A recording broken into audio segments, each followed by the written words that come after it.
Hello, my name is Vishnu Viswanathan, and the mass wasting I will be focusing on for my presentation is mudflow. What is a mudflow? A mudflow is when the ground becomes liquefied, causing an extremely large flow and surge of debris such as trees, dirt, and other type of organic debris.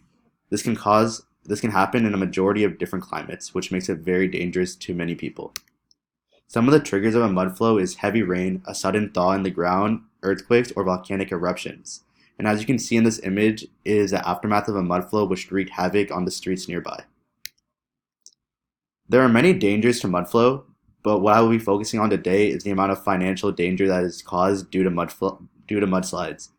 Other impacts can be mass spread and deadly events, but as you can see from this image, there are many houses on the side of this mudslide, causing an extreme amount of financial burden on those living.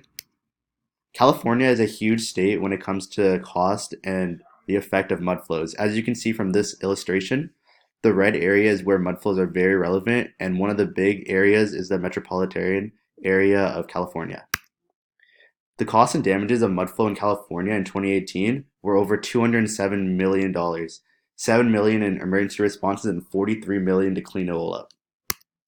Some actions to take before a mudflow is to have a med kit, to inspect property and nearby land for any debris falling, and evacuate if told. This is very important because, as you can see from this image, if you do not evacuate your home, it can be a very dangerous situation.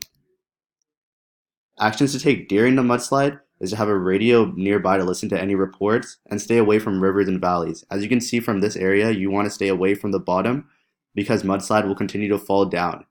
You need to make yourself stay at the highest possible area to avoid danger. Additionally, you would want to avoid muddy water and curl into a ball if there is no other escape possible. What to do after a mudslide is to find shelter away from the slide and avoid flooding because it is very highly possible that flooding or flash flooding can occur after a mudslide, and you want to check the foundation of your home or shelter you're staring at in case of breakage or damages that may cause the building to collapse. Also, you want to replant the ground to avoid erosions and future flash floods. Thank you for your time. This is my presentation.